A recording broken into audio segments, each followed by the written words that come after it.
Okay, David, I'm going to cover this one because I find the commentary really irresponsible. And it is not helpful to our cause as progressives to position the topics in such a way that it doesn't actually make sense. Okay, so let's cover this video. God damn. First of all, I don't know why it is that you all are just scratching each other's backs all the time. I don't get it. I don't get why you're constantly like I stopped watching the Majority Report months ago because I don't find them educated in actual politics. As you know, an organizer on the ground, granted, yes, I'm on medical leave right now, but I have worked on the ground for quite some time, and I am still in touch with many people within my activist community. So some of these topics, it just seems like you guys are like making up arguments, and on both sides. Yeah, right. So go live in your grifter echo chamber where you guys can play songs with bad audio and then say, whoopsie. I'm sorry, that audio thing really upset you.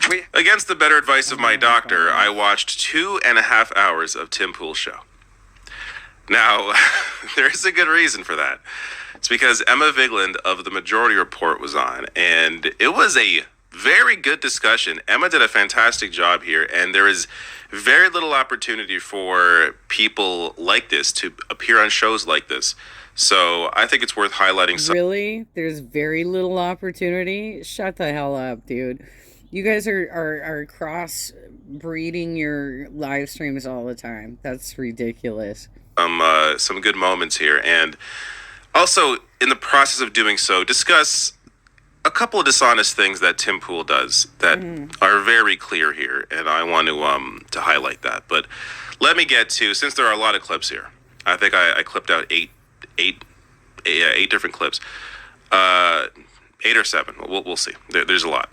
So let me get to the first one here, where they're discussing the difference between this is right at the beginning. They're discussing the difference between left media and right media. Part of what we do is we try to respond to some of the right-wing ecosystem on the internet because there's a vacuum truly left. You guys have a lot more money than the left-wing media space. We just try to combat it a little bit. I think the issue with that, I can understand why you'd say that, but it looks like this is a great way to kick off the show, actually, like the start of the culture war. The culture I actually war. don't think that whatever this space has more money. This isn't a culture war. This is a business strategy war, Tim. It's not a culture war. This is because you're literally trying to get the same market that they are. Because this is a fractured independent space of varying ideologies. Tim, I'm in your compound right now. Yeah, I'm rich. What does I that, live what in does a that mean? one-bedroom. I mean, how did you get rich? I started a website, took memberships, sold ads on videos. Yeah, but the reason that you get ads and that we don't is because you more adequately serve capitalism and we challenge it. I get weak. You know what, though? Hassan Piker is rich, too. I don't think that's a solid argument because we do live in a capitalist society and everybody's taking advantage of it in their own ways. We just have different approaches to what sort of social services should be offered to our public. So this is the wrong argument. Arguing over somebody's wealth in that regard at the Tim Pool level is the wrong argument to take. If you want to argue it at the Jeff Bezos level, the Bill Gates level, the fact that they've actually like created business systems that are ripping off their employees, then yes, let's talk about that. But when it comes to just being able to build a following on the internet, you got your subscribers, you're all doing that. All of you. You're all doing it. You're all monetizing. You all have sponsors. I mean, I stopped watching the Majority Report months ago, but I do remember the ad breaks. we get our ads pulled. What do you mean? There's whole organizations dedicated to getting all of our ads removed. Right, but the proof is in the pudding and where I'm sitting right now. So this is memberships. This is almost entirely because people pay to become members of our websites. Like, you know, if the Majority Report, you guys have been around a lot longer than I have. Mm-hmm. The inability to provide a product to a customer does not mean that one political faction has more or is granted more because of capitalism or anything like that. Like if Sam is unable to, I mean, Sam's had way more subscribers than me for a long, long time. Right. And he just like and I'm not saying this to be like mean. I'm saying if he doesn't know how to turn revenue, the issue is more so you need like a COO or somebody who's going to say, here's how we provide something to a market that generates revenue so we can expand our business. So we're better at that here, I suppose, is the easy way to put it. Well, no, because what you say here is more attractive to investors and advertisers. I mean, we're basically only members, and other right-wing media like the Daily Wire and stuff like that, and even what I'm looking at the Rumble. They are both correct.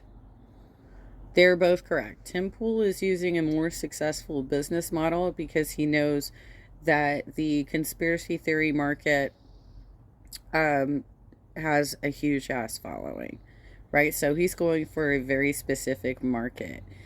Emma is, I guess, trying to do what she believes is morally correct in the type of media that she's being a part of, and there's less of a market there, which is really unfortunate because obviously we've had some brainwashing going down in America, and so Tim's just like trying to ride it, kind of like a lot of other people out there who are trying to ride the conspiracy theory market, and Emma is trying to be less of a part of that, but at the same time they're not doing it in a very sincere way, and so they can't get the kind of ad revenue that Tim can get because Tim's model is easy. It's easy to get followers there, but it's much more difficult when you're trying to straddle the fence and you're just not being realistic about the type of reporting that you're doing. Like if you have an entire show of people that are not truly educated on the types of stories that you're reporting, which often happens on the Majority Report, then it's going to be difficult to retain a following. I don't know, what do you call that? Logo right there. Looks like a rectangle. I mean, that's a David Sachs. That's a venture capital-backed venture, I believe. At the very least, Peter Thiel is involved and invested. Wait. There's no equivalent on the left. So Emma makes some great. I'm sorry. No, Peter Thiel also has donated money to Ro Khanna and to Gavin Newsom. Okay, all you have to do is go on what is it called, the Open Secrets, and you can look up where he has put his money. Peter Thiel is interested in chaos. He donates wherever he feels like the most chaos can happen. So no, you can't say that there isn't something equivalent on the left because he literally has donated on the left, Emma. Points here about how there is no equivalent of Rumble on the left because there isn't obvious billionaire investor money investing into socialists that want to see the end of billionaires. But I do think like it's impossible That's not true, David. to know how Tim Pool actually makes all of his money. We can't see his books, clearly, obviously. So all we can do is speculate. What I do know is and it's discussed here, Tim Pool kind of lays it bare. His focus is on making money. A show like The Majority Report, their focus is on doing a show that educates people. So when you have those two different goals. That is not true, David. Their interest is also in making money. They have a certain shtick, and oftentimes the kind of reporting that they do is not well educated. Like I've done several videos on this myself about how wrong they are in regards to California politics, because that's where I'm a little bit smarter, right? I mean, I have national contacts. I have contacts all over the country, but I've done the actual groundwork here in California, and they get it wrong all the fucking time. In mind, the place that where their focus is making money, guess what? They're going to be better at making money. And a part of that is through a lot of clickbait. I mean, you go on Tim Pool's show, it's a lot of culture worship because he knows that's what generates a lot of clicks, a lot of views, a lot of ads because of that, or ads benefiting him because of the amount of attention that those sorts of videos get. So it's just a very different playing field. If your focus is making money, yeah, you're going to make more money. If your focus is on doing a show that educates, which that's what the Majority Report does, and there's a lot of, I mean, the misinformation that Tim Pool has put out about Majority Report is just ridiculous. They do I think like a 3-hour show every single day. The first hour of the show, they are interviewing some expert in some field. Like it is very dry at times. It is very educational. That's the point of the show. If you check out Tim Pool's show, look, it may be more entertaining for some people, but they have a whole different goal in mind, and that is not to inform. So if you're looking to be informed, there's only one show to choose here, and that's the Majority Report. But let me get... You know what? I'm going to have to disagree with this because I don't think either of these shows are informational. They are both entertainment. And the reason I say that is, like I said, I've covered several Majority Report videos, and they don't know what the shit. They don't know what is happening. I watched them take a phone call from an Orange County transgender individual or non-binary. I'm not sure. I was a little confused when I was listening to trying to figure out like where this person landed, right? The person was bringing up some very specific progressive wins in LA County, despite the fact that the person was from Orange County. But like, we're right next to each other, right? Like, we're right next door. And I had personally walked for some of those races. And not only was Sam completely confused about the fact that Karen Bass had just won the mayoral race. I mean, like, that was a big deal. That's the second largest city in America. But he also didn't realize that the speaker was talking about other progressive wins that we had in LA County, like Kenneth Mejia for controller, Hugo Soto Martinez for city council. We had these big wins, and the video was titled on YouTube that something like LACDP or like LA County was fighting progressives or something like that, when in fact it was completely the opposite. We had actually won seats in LA County. So, no, I'm sorry. You can't say that either of these shows are informational, because one of them is like a Republican conspiracy theory bullshit channel, and the other is a channel that tries to place themselves as progressive information, but they don't know what the fuck is actually happening. And they even title their videos incorrectly. To the next clip here, and this is about healthcare. I think crime is mixed in with this, and housing. Why do you think 25 people got shoved in front of trains last year? I don't know, dude. Well, that's a legitimate question. You're saying that you're saying poverty and desperation results in crime. I'm wondering why it is that you've had these homeless guys. They've been predominantly, I think it's almost entirely these homeless guys, shoving people in front of trains. Last year it was 25. And so that is... So that's a mental health problem. I mean, we do have a mental health problem in this country. We have an issue with not having socialized healthcare, where people are unable to access healthcare, mental health care in particular, but also every other kind of healthcare. I mean, 28 million uninsured people in this country. That's a massive problem. I mean, what is your stance on Medicare for all and healthcare? I'm for universal healthcare. Oh, you are? Okay. Yeah, I think we'd have to have some kind of like basic coverage for universal standard, meaning like if you're having an episode, this is particularly where we bring you in, we help you. If you're Sure. broken bones, flu, things that it's like relatively simple and knowledge based. All right. So this is around a larger discussion connecting poverty to crime, as Emma does. I'll get to another clip that also discusses that. But Tim Pool here, saying that he supports universal health care. And he has said this before, that he supports universal health care. With all of the politicians that you support, Donald Trump, the Republican Party,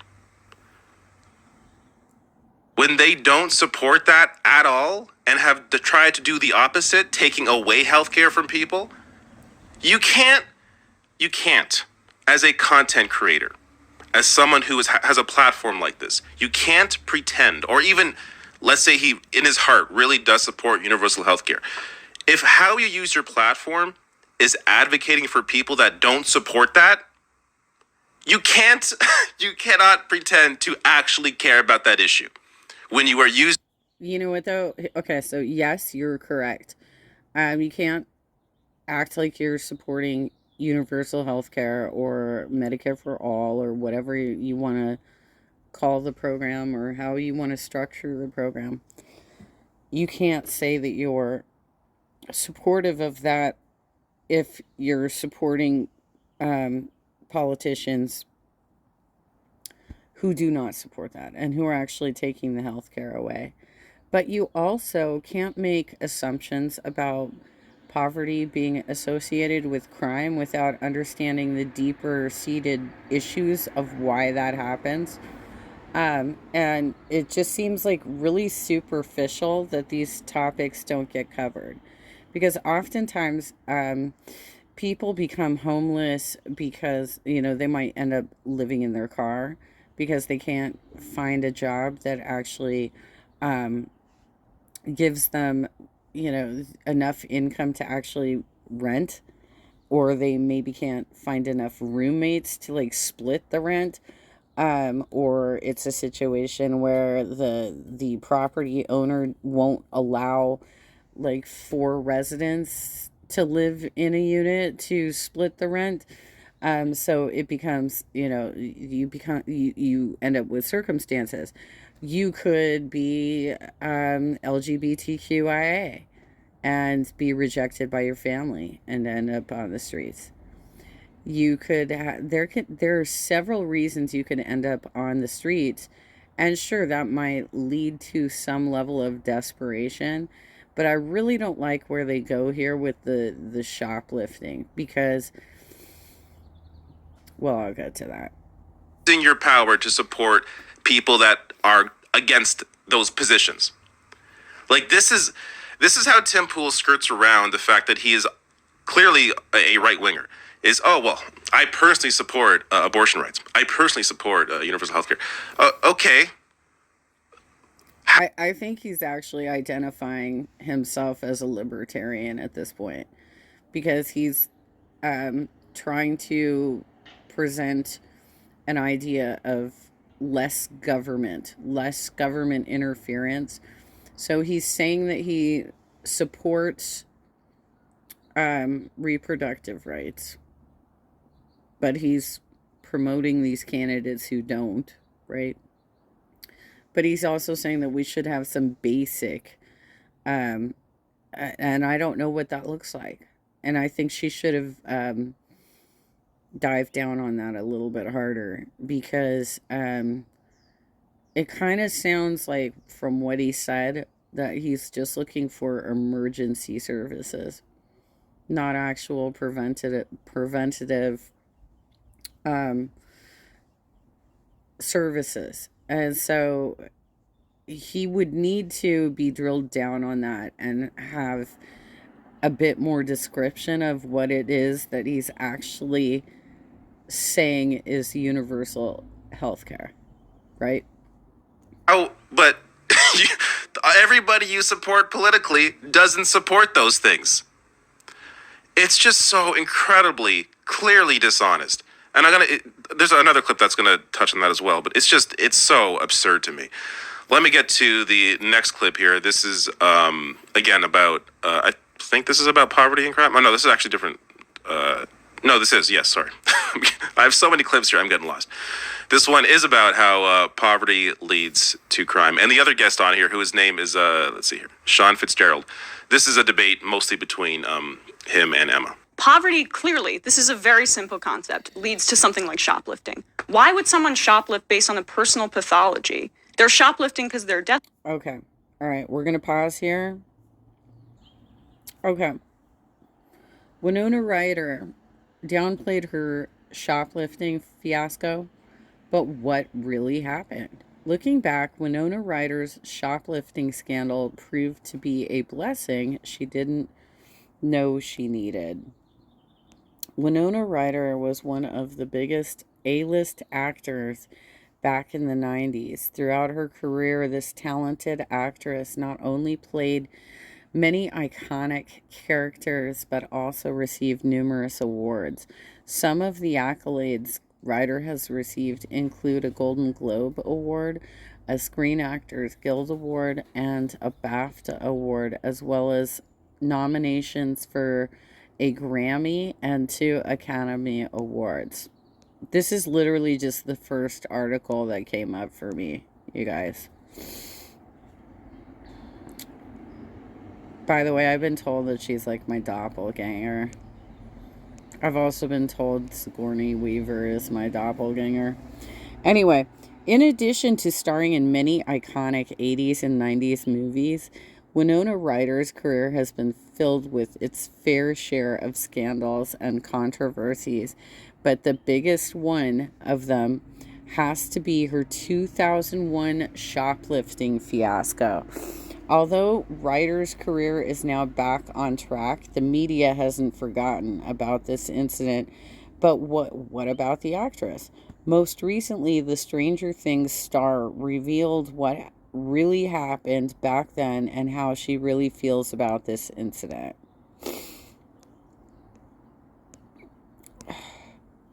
Winona Ryder landed her first film role by, I don't know if I want all of this. Can you just get to the shoplifting bullshit? The reality is basically like shoplifting is not necessarily a crime of desperation. In fact, many teenagers shoplift just for the thrill of it. I think that's like probably the worst possible example that you can provide for desperation, because what happens to people on the street is that if they did not already suffer from mental illness when as the result of them being on the street, they generally will develop mental illness by living on the street because of what happens to them while they're out there. They're going to probably face assault. They're probably going to face rape. That a lot of things are going to happen to them. And more than likely, you're going to see, like, if we're talking about, like, truly impoverished people that are living under tarps, under bridges, and so on and so forth, they are just going, they're going to need the mental health services. It's not a matter of I'm so desperate that I need to shoplift, because they panhandle during the day. And they can actually make quite a bit of money doing that, because there are a lot of people who are willing to hand over a 5, a 10, a 20 to help them get through the day. But it's more of this mental health issue of how are they spending that money? Are they buying a bunch of liquor? You know, are they actually feeding themselves? Are they trying to save it up? Can they get a bank account? You know, can they actually put themselves in a position to rehabilitate? And, you know, it's for anybody that you know who has actually pulled themselves off of the streets, that's a fucking huge accomplishment. But that argument about shoplifting is like one of the most bullshit things I've heard about homeless people, about impoverished individuals, because shoplifting is much more likely to be a crime of thrill. It's a thrill-seeking crime. Okay, let's get back to this bullshit. Why would someone shoplift based on a personal pathology? They're shoplifting because they're desperate. Not necessarily. Like, so we have a lot Yeah. of lax shoplifting laws in California, for example. So they're and doing what it they just for find is we fun? have a lot of organized retail theft because there's no consequences for it. It's profit. For I mean, instance, it's not. They're people are trying to make money, Well, so- and they're so- desperate, and we have untold levels of income inequality in this country. Well, is it income inequality or since the late poverty? 70s, 900%. That's the increase in CEO pay versus Yeah. 12% for the working class in this country. That's you very don't think bad. that leads to levels of desperation? so wait, is income inequality the cause or is poverty the cause? Because those are two different things. I mean, they go hand in hand. They really don't. No. Yes, they do. Because all Not the at wealth all. is going towards She's wrong. She's wrong. Shoplifting is a thrill-seeking crime. She's wrong. That is not generally how impoverished people react in society. It's very clear to me that she's never walked blocks. She has never seen these people. She is just coming up with arguments at this point. But they are too. They're just like, none of these people have ever actually like walked the streets, seen the people, done any volunteerism for homeless agencies, you know. Like I have a lot of homeless activists in my network, and this debate is just complete bullshit. Neither of them know what they're talking about. the CEOs and to the billionaires in this country. But it's not a and zero-sum trickling economy. down. But I don't what know is what it? that means. But also, if income inequality is the driver of crime, then how come we saw a giant crime decline after the mid-90s when income inequality was going up? In fact, we saw this happen all the way to 2019. All right, I'm not even sure why this guy's Well, I mean, he's probably talking about a very specific region, which would be New York. And it's because they implemented a very fascist policy of stop and frisk. That's probably what he's talking about. debating this point because he appears to later on acknowledge, after Emma brings it up, that lead in gasoline led to a massive crime spike. And then when that was taken out, it dropped. So that's what caused that drop in crime in the 90s, despite the increasing levels of income inequality. And by the way, if you want more information on that, if you Yeah. haven't heard about that, there's a lot of resources on it. Just look up gasoline, lead, crime, and you'll find a lot. There's a link to this below in case you want to read more about it. From Vox here, they have a whole graph showing the connection between lead and crime and the drop and the increase, all that stuff. But how do you, like, why would somebody shoplift unless they need some shit? Like, that, I don't know. Ask Winona Ryder, David. Ask any of the teenagers that I grew up with. that's, and look, I'm sure there are, you know, I don't know, some teens who do it for fun, of course. But just generally, people in desperate situations need to survive. When they're in those situations, they do more desperate things. If you help those people No, the problem here is that you are literally attributing shoplifting crimes to the homeless when you have no proof for that. You don't have any fucking charts that say that it was actually the homeless doing it. Why don't you actually do some digging on this and find out who are the people actually shoplifting? not be in desperate situations, guess what? There's less of a chance of them doing things like shoplifting. This is obvious. Why are we debating this? Even Tim Pool there, he's sitting back in this conversation because he knows Emma's right. So I'm not even sure that, like, what was the point of even having that debate? Let me get to the next clip here. And this is on You literally just help demonize impoverished people by saying that. You have no backup, no sources, and you literally just demonized homeless people as being the top culprits of being shoplifters. Why would you do that without actually like doing some research? Okay, here's one of the articles I pulled up. Online marketplaces such as Amazon and Facebook Marketplace have enlarged the market for stolen goods. Criminal enterprises recruit people to steal from stores in exchange for drugs or small payment. These boosters may steal items from multiple stores across state lines, and in recent years, retailers say the episodes are becoming more violent and chaotic. Right now, this type of crime pays, and it pays well to people who are orchestrating it. And said Jason, I don't know how to pronounce his last name, Strakowski, Vice President of Government Relations and Political Affairs for the National Retail Federation. It's in every community everywhere, and people are fed up. So it's up to our elected officials to set an appropriate penalty for it, and the penalties must be greater than the profits being made for their crimes.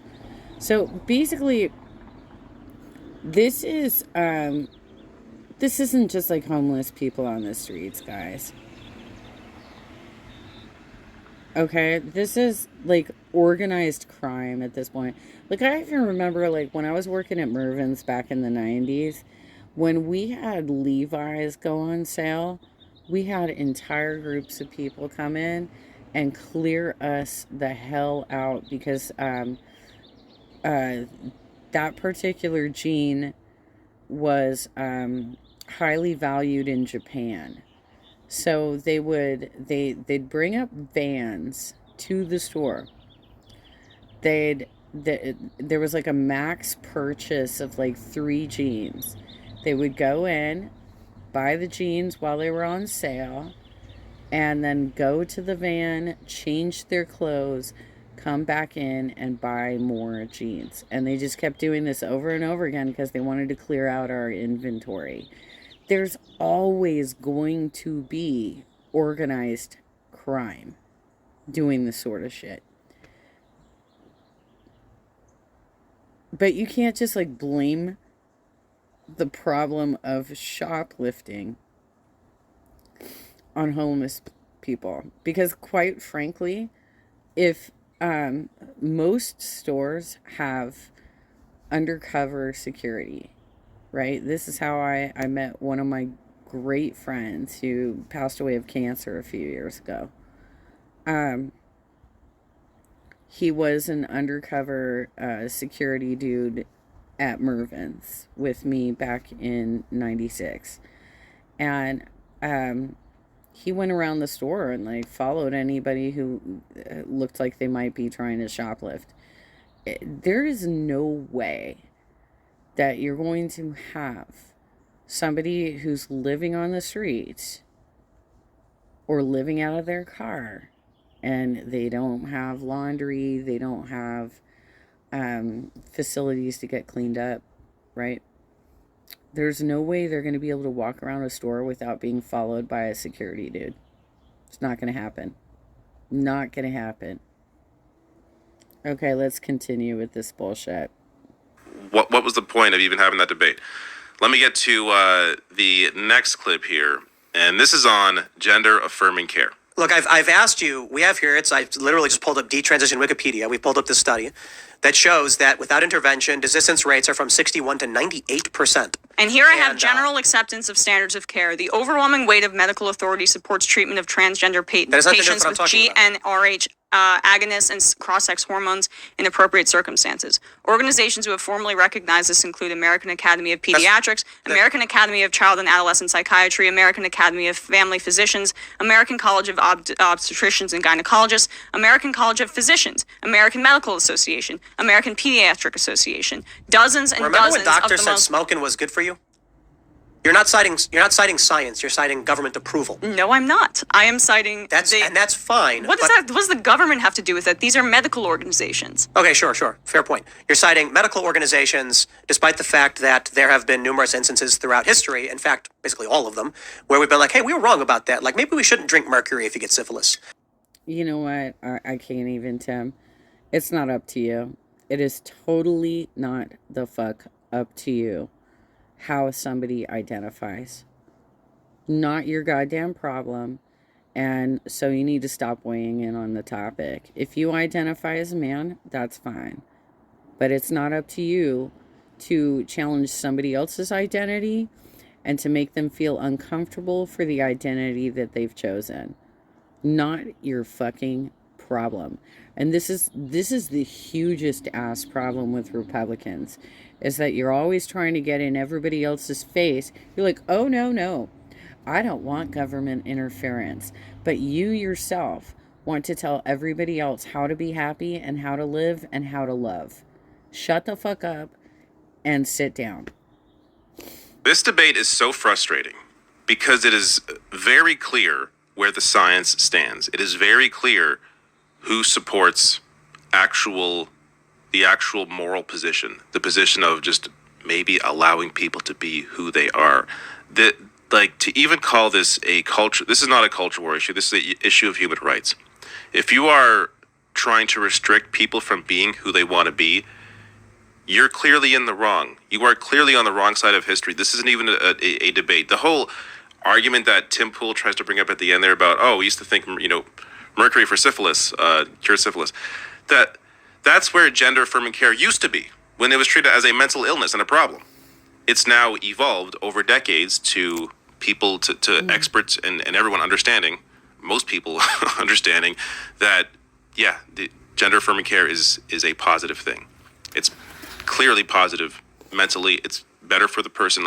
Yeah, but they're still trying to get the evangelical conspiracy theory, QAnon bullshit people base to watch their shows. Again, I hate even having to try and explain this, because to me it is so very obvious and clear. Just ask the people that need it. Now let me get to the next clip here. The American Rescue Plan could lower the cost of your health insurance, and you might even qualify. Where Tim Pool pretends he's progressive. I want to create a more equitable society for people. We should have socialized health care, Medicare for all. You should talk about that more on your program. You say you're in favor of it. I haven't really seen. I haven't seen much. When you guys cherry pick stuff to talk about we music should talk or about whatever, ending child poverty. I mean, this is funny. You should talk about ending child but poverty. you could have talked about my position on universal health care any one of these times. You never do. Why? It's not going to get traffic for you. Well, I mean, you don't clip anything about universal health care. You should focus more What are you on it, talking- and then what? we would focus on it. Because What we try to do when are we going is to be to, like, for in no real reason, let's just time- make a universal health care thing? What we try to do in real time is correct right-wing lies, whether We talk it's about you abortion a or lot. Dave Rubin or Steven Crowder. We do talk about abortion a lot. Yeah. We do. What's my abortion position? Could you guess where Tim Pool goes with that? Oh, I support abortion rights. Yes, I'm big abortion rights supporter. That's why I support Donald Trump, Right. who then went on to appoint 3 Supreme Court justices that took away abortion rights. And he's proud of it. Come on. This is going back to the other clip. You can't, and he goes on there like, why would I talk about universal health care? Maybe when you talk about politicians that would support it, that maybe you would support if you actually supported universal health care. God, it's so... Tim Pool really thinks his audience is stupid. And honestly, they have to be. If you think Tim Pool isn't a right-winger, you're stupid. Like, you know, right? If you're a Tim Pool viewer, you know where he stands. Like, you have to. He's not in the center. He's not on the left. Not a liberal. He's a right-winger. That's what he is. He's a right-winger who tries to make people feel better about their positions by being like, oh, I personally support universal health care, but vote for Trump. Come on.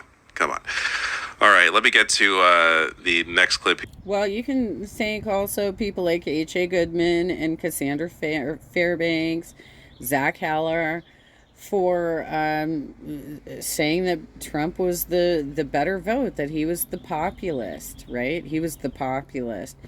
I think that progressives need to stop conflating these terms. and realize there are things that are good for society and there are things that are bad for society. And just because a dude is trying to co-opt these terms for his campaign doesn't mean that he actually believes in this bullshit. He's a politician just like everybody else, and he's lying about everything he wants to do. Here, this is on. This is around their fight. All right. So again, this is. I'm not sure if I mentioned this earlier. This is like a 10-minute fight, almost 7-minute fight. I don't know. Tim Pool does lots of yelling. It's impossible. Maybe I'll do a longer clip, or I'll put a bunch of clips together because I'm not going to show you a 6-minute clip or a 7-minute clip. But they this is where at this point I'm probably going to show you a bunch of clips. So here's a clip show of this crazy fight that they had. It really does sound to me like someone told you to say things and you don't know what you're referencing.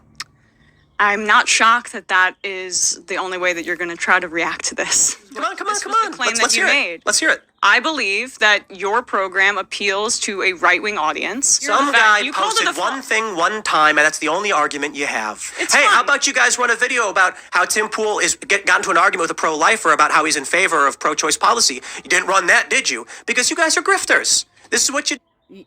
Tim, come on. Megyn Kelly, I think, was the one that also came out in favor of abortion rights. Just because you might be right on one subject, if you are in fact honest about what you're saying in that regards, doesn't mean that the other things that come out of your mouth aren't incredibly dangerous to your audience.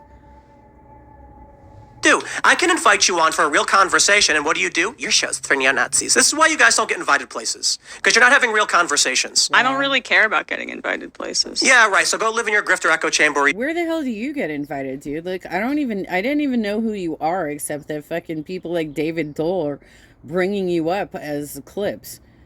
Like, you're not coming up in my feed. Where are you getting invited places to? You guys can play songs with bad audio and then say, whoopsie! I'm sorry, that audio thing really upset you.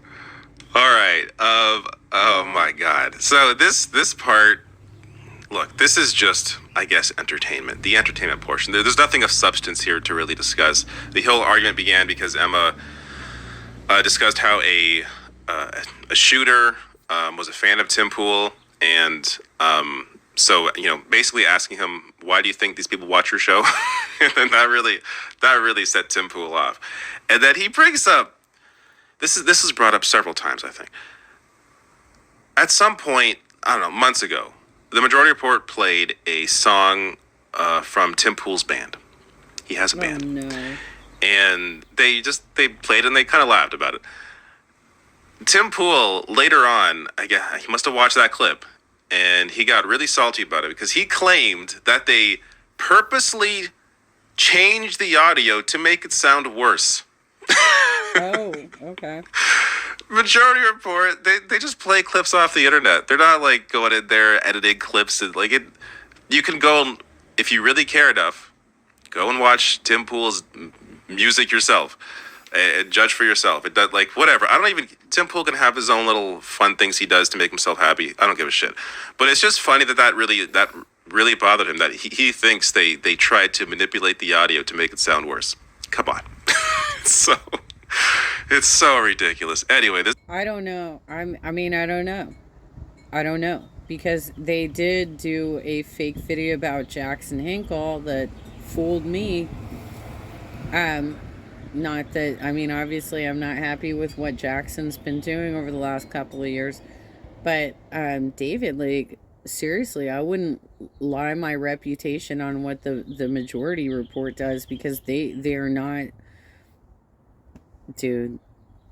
nothing really of substance there. I had to show some of that because it was just a spectacle. But let me get to we have 2 more clips left, I think. This one is on vaccines, and once again, Emma does a fantastic job breaking this down. So what's your alternative to producing the vaccine in the rapid way that the Operation Warp Speed did?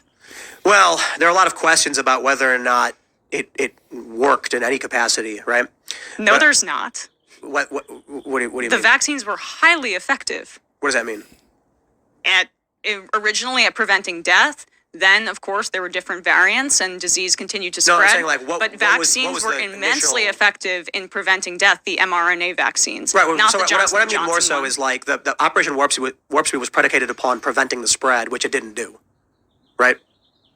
Sorry? Yeah, Operation Warp Speed was predicated upon like.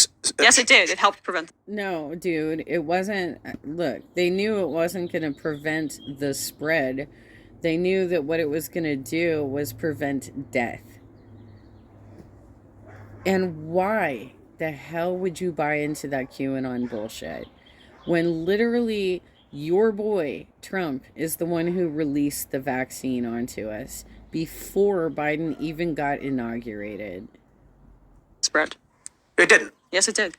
It didn't. Well, I mean, part of the issue was that in red states there was no ability to May have actually prevented death, but I think like what didn't it? Wasn't it like Hold on. oh yeah, there was it no doesn't actually stop mass spread? mandates were immediately done away with in red states. They basically had no social distancing. That was much more of an effect, had much more of an effect on death in this country than like the inefficacy of vaccines. This has been borne out by data after data after data set. Well, look- and then we have new variations of the vaccines, which have also helped. Yeah, nothing was going to reduce the spread that much. It was like it was already But that was one of the the- most It helped with- contagious viruses, Yes. and then it mutated to become more contagious. Well, so. it helped with both transmissions and severity. That's a fact. The mRNA vaccines did. But I don't want to deviate too much. We're talking about I'm sure you don't. Emma does a fantastic job there, breaking down the vaccines and the importance of them. And Tim Pool, I guess maybe to his credit, he knows when to move on when he's lost an argument. So really good to see that. And this is the disagreements here are the attempts to try and catch. There's other parts of that, of course. Again, this is a 2.5 hour discussion. There's other parts of that where he is trying to catch Emma or trip Emma up because she's against Big Pharma, but Big Pharma administer the vaccines. Yeah, because that's how society currently operates. And during a pandemic, there's very little option in terms of how to administer a new vaccine. So, as Emma discusses, people on the left want to see or would have liked to seen the vaccine controlled by the public, not controlled by Big Pharma. That is not how we do business in America. Period. We have a GSA schedule. We award contracts. And so, scientific research, it either goes out to corporations like that or it's going to go to universities. That is how we operate today. We are not in a communist society. That is not how America works. So, what we can fight for in America is larger social programs, investing more money in those types of activities where it's going to save society. It's going to provide more health care for people, things like that. But we are not in a place where we can completely overturn our government and become communists. Unless you guys want to be Trump insurrectionists, that's not going to happen. So you have to figure out like what it is that we have to work with. And the reality is that the majority of government activity is actually farmed out through contracting. So yeah, you want to lower the war budget? I agree with you. Because a lot of our tax dollars actually go to like Northrop Grumman or Lockheed Martin or, a lot of those types of companies. But more of our money should be going actually to investment in healthcare, right? But then there also needs to be control, and that also comes through government. Government needs to be like, hey, if we give you this contract, you can't like jack up the price so high that nobody can afford it. Right? That's why the vaccine was free to us, because we had an actual genuine public health crisis. Tim Pool is obviously just making money from Republicans at this point, or libertarians. He's disputing all the facts on the scientific data that we were able to pull ourselves out of a pandemic situation. It doesn't mean that it's eradicated. It still exists. But at this point, all of us who were smart enough to actually get vaccinated are probably not going to die if we catch it.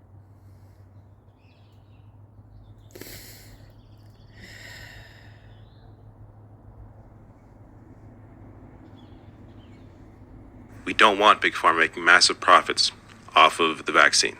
We don't want that profit motive in healthcare at all.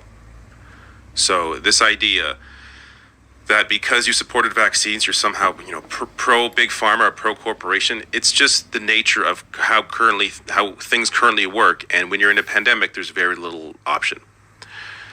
Now let me get to the last clip here. And this is on Ukraine, where Tim Pool, I think it's in this clip, but it's around this clip at least. Tim Pool tries to claim that he is to the left of Emma when it comes to Ukraine and war in general. Ukraine is on the defense. They were invaded. This is not the same Want to talk thing. about Kuwait and Iraq and You want to talk about that? I'm in Well, no, favor. I mean, look, we were the equivalent of let's talk Russia about- in the case of Iraq. We invaded under completely false pretenses. We invaded under what- illegal what I'm pretenses, saying is, like, this and just we proves killed my and point. decimated that country. Hundreds of thousands dead because of the If the U.S. left empire. position was only opposed to war because of the circumstances of the war, then I would say the left is more pro-war and to the right of me on war. I'm completely anti-war, but the war happened because Russia invaded, and now Ukraine is trying to defend itself. Right. So you're anti-war, you oppose war, Yes. but you're to the right of me when it comes to Ukraine. I don't think so. Do you believe that the U.S. should be supplying and aiding the Ukrainians? I do believe so because Right, who they're gets that defending money? themselves. Who gets that money? The military. But they're defending Raytheon, themselves. Northrop Grumman, Lockheed Yeah, Martin. totally. Yeah, I'm opposed to all of that.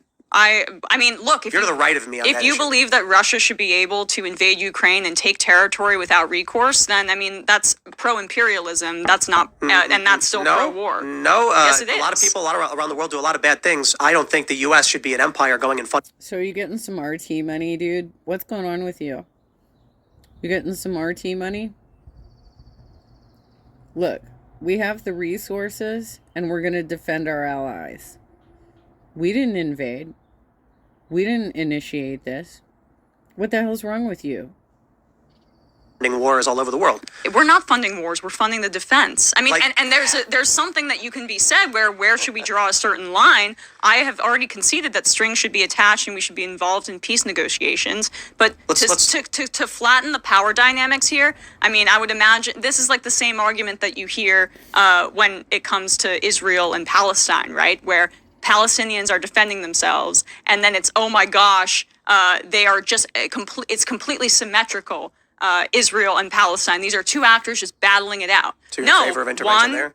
I would love to fund the Palestinians so that they were able to have a better You are life to for the right themselves. of me on foreign policy. Well, we already fund Israel, dude. Yeah. Are you against that? That's a tougher question. I don't have an answer to. Then you're in favor of funding military. No. We fund the Iron Me Dome. literally saying we fund I their military don't industrial know complex. anything enough about it. Then if and it's I your lean against principle and you're intervention. anti-war, then you should be saying that we should cut Israel funding for Israeli Or I can say defense simply, right now. I lean. That's why I said 99%. I'll say I absolutely lean against providing military aid to Israel. I just don't know. Emma catches Tim Pool here a couple times. One on the idea that he is, because he is against Ukraine defending themselves, he is somehow anti-war. But then you're pro-imperialism. Even if you want to claim that's an anti-war position, then you're pro-imperialism. You're still on the right. So how can you claim that you're to the left when you're against Ukraine defense? It's just so ridiculous. And by the way, Emma, I'm not sure if it's in that clip. I don't think it is. But in the larger discussion, of course, she discusses how maybe there should be the support for Ukraine should be tied to some kind of peace discussions. So yeah, 100%. But then also catches him on Israel here, where if he is so principled in his position of being against all funding like this, but then he can't say that he is against all funding to Israel? Interesting. then he's like, oh well, 99%.